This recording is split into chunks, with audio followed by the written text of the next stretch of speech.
అందరికీ మరొకసారి నూతన సంవత్సర శుభాకాంక్షలు.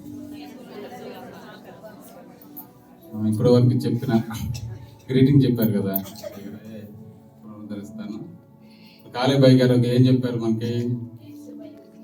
మన దేవుని వైపు గురి కలిగి మన ఆడవాళ్ళు మన ఆత్మీయ జీవితంలో ఖచ్చితంగా మన పర సంబంధమైన విషయాల పట్ల, దేవుని సంబంధమైన విషయాల పట్ల ప్రథమంగా ఆ గురి కలిగి మనం కొనసాగాలి. అదేవిధంగా యాకోబయ్య గారు చెప్పింది, జ్ఞానము, దైవికమైన జ్ఞానం కలిగి మనం కొనసాగాలి. సంసోన్ బాబు గారు చెప్పారు, మనం ఆత్మీయులుగా ఉంటాం కానీ కొన్ని సందర్భాల్లో మన ప్రవర్తన దేవునికి అంగీకృతంగా ఉండదు. మన మనసులకి అంగీకృతమైన ప్రవర్తన కాదు, కానీ మన ప్రవర్తన దేవునికి అంగీకృతంగా ఉంటే ఖచ్చితంగా అనేక మంది సహోదరులను మనం దేవునికి సంపాదించిన వారం అవుతాం. కాబట్టి అట్లాంటి ప్రవర్తన కలిగి మనం కొనసాగాలి. అదేవిధంగా మరి మన శరీరానికి, ఆత్మకి ఉన్న ప్రతి విధమైన కల్మషం నుంచి మనం విడిచిపెట్టి దేవుని వైపు మనకి దేవునిచ్చిన వాగ్దానాలను కలిగి మనం కొనసాగాలని అశోక్ పాస్టర్ గారు కూడా చెప్పడం జరిగింది. అలాగా మరి మనం అందరం కొనసాగాలని మనల్ని ప్రేమపూర్వక మనం చేసుకుంటూ, నేను చెప్పే గ్రీటింగ్ ఏంటంటే, మనం ఖచ్చితంగా దేవుని గురించి సంపూర్ణ అవగాహన అనేది, నాకు అయ్యగారు చెప్పినట్టు, దేవుని గురించి తెలుసుకోవాలంటే మన జీవితం సరిపోదు, కానీ మన ప్రయత్నం అంటూ ఉండాలన్నమాట. దేవుని గురించి తెలుసుకుందాం. ఎందుకంటే క్రైస్తవులుగా ఉన్న మనము ఈరోజు మన దేవుని గురించి సరైన అవగాహన లేక, సరైన జ్ఞానం లేక, మరి వెలుపటి వారి వైపు అంటే అన్యుల వైపు మనం కాస్త బలహీనమైన, అంటే సమాధానం చెప్పలేని పరిస్థితిలో ఉంటుండగా, మనం అందరూ చాలామంది చదువుకున్న వాళ్ళు ఉన్నారు కాబట్టి లేఖనాలు చదువుతూ ప్రార్థన చేస్తూ దేవుని గురించి జ్ఞానం సంపాదించుకోవడానికి ప్రయత్నం చేద్దాం. ఎందుకంటే ఇక్కడ ఉన్న వాళ్ళకి దెయ్యాలంటే భయం ఉంది. ఎవరికన్నా దెయ్యాలంటే భయం ఉందండి? ఖచ్చితంగా దెయ్యాలంటే భయం ఉంది. దేవుడు అంటే భయం లేదు కదా. దెయ్యాలంటే ఖచ్చితంగా భయం ఉంది. మరి అదే ఖచ్చితంగా దేవుని గురించి అవగాహన కలిగి ఉంటే అతని విషయం జాగ్రత్త కలిగి ఉండొచ్చు, కానీ భయపడవసరం లేదు సాతాను గురించి, దెయ్యాల గురించి. కాబట్టి ఖచ్చితంగా మన వాక్య జ్ఞానము, దేవుని గురించి అవగాహన కలిగి ఉండాలి. అదేవిధంగా సాతాను యొక్క తంత్రాలు, వాడి వ్యూహంని, నేటి దినాల్లో చెడ్డ దినాలు, వాటి తంత్రాలు ఎలా పనిచేస్తున్నాయో మనం ఎప్పటికప్పుడు మెలకువ కలిగి సాతాను తంత్రాలు తెలుసుకోవాలన్నమాట.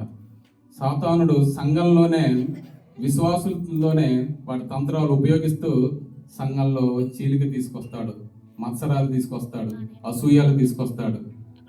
ఉన్న విశ్వాసులు నెమ్మదికి బలహీనలు అవ్వడానికి, సంఘంలో ఉన్న వారిని వాడుకోవడానికి అవకాశం ఉండదు. ఆడ తంత్రాలు, ఆడ వ్యూహం తెలిస్తే కనుక విశ్వాసంతో మనం ప్రార్థన పూర్వకంగా వాటి తంత్రాలని జయించగలం. కాబట్టి ప్రతి ఒక్కరూ సాతాను తంత్రాలు, వాడి వ్యూహాలు తెలుసుకోగలిగిన వివేచనాత్మ దేవుడు మనకు దయచేయలాగిన ప్రార్థన చేద్దాం. అదేవిధంగా పరలోకము, నరకం గురించి కూడా సంపూర్ణమైన అవగాహన తెలుసుకోవడానికి ప్రయత్నం చేద్దాం. ఎందుకంటే పరలోకం గురించి, పరలోకంలో ఉన్న వాటి గురించి మరి మన నేటి దినాల్లో మనం నేర్చుకోవాలి, తెలుసుకోవాలన్నమాట. నరకం గురించి తెలుసుకోవాలి. నరకం గురించి ఖచ్చితంగా తెలిస్తే ఈ లోకంలో మనం చక్కటి పరలోకం వెళ్ళడానికి సిద్ధపాటు కలిగి ఉంటాం. ఎందుకంటే నరకం ఎలాంటి భయంకరమైనదో, నరకంలో మరి ఎలాంటి స్థితి కలిగి ఉన్నదో మనం తెలుసుకుంటే, పూర్తిగా అవగాహన కలిగి ఉంటే, మనం ఈ లోక సంబంధమైన ఆశలకి, అలవాట్లకి మనం పరిగిలట్టం అన్నమాట. నరకం అంటే చాలా భయంకరంగా ఉంటుందని పరలోకాన్ని సిద్ధపడే అవకాశం ఉంటుంది. కాబట్టి నేను చెప్పేది ఏంటంటే, ఖచ్చితంగా దేవుని గురించిన అవగాహన, సాతాను తంత్రాలు, వాడి వ్యూహాలు తెలుసుకోవడానికి సిద్ధపడాలి. అదేవిధంగా పరలోకం, నరకం గురించి కూడా ప్రతి ఒక్కరు తెలుసుకోవాలని నా యొక్క గ్రీటింగ్స్ మీకు తెలియజేస్తూ ముగిస్తున్నాను. మరి ఒకసారి అందరికీ నూతన సంవత్సర శుభాకాంక్షలు. Thank you. 2 నిమిషాలు అన్నారు కాబట్టి 2 నిమిషాలు కాకుండా నేను ముగిస్తాను. సమయం చాలా ఎక్కువైపోయింది. నేను చెప్పదలుచుకున్నది, నాలో ఉన్న తీర్మానం ఏంటంటే, ఈ సంఘం అంతా అనేక సంఘాల నుండి ఈ యొక్క స్థలానికి కూడి వచ్చిన వారందరూ కూడా ఒక కుటుంబం అని నేను భావిస్తున్నాను. కుటుంబంలో తల్లిదండ్రులు బిడ్డల్ని గద్దిస్తారు, కొడతారు, తిడతారు కూడా. కానీ ఆ తల్లిదండ్రులు అన్న వాళ్ళు పిల్లల్ని కొట్టిన మాత్రాన వాళ్ళ పిల్లలు కాకుండా పోతారా? పోరు. అంతా ఒక్కటే. అదే ఉద్దేశంతో అందరం కూడా ఐక్యత కలిగి ఉండాలనేది నా ఆలోచన. ఏదో ఎవరో ఏదో చెప్పారని సంఘాన్ని వదిలేసి ఇంకో సంఘానికి వెళ్ళడం కానీ, లేదంటే చర్చికి రాకుండానే మానేయడం కానీ కాదు. మీరు అలా చర్చికి రాకుండా మానేస్తే ఎవరికి నష్టం? దైవ సేవకులకి కాదు, సంఘస్థులకి అంతకన్నా కాదు. ఎవరైతే చర్చికి రాకుండా మానేస్తారో వాళ్ళకి నష్టం. అది నేనైనా ఇంకొకరు ఎవరైనప్పటికీ.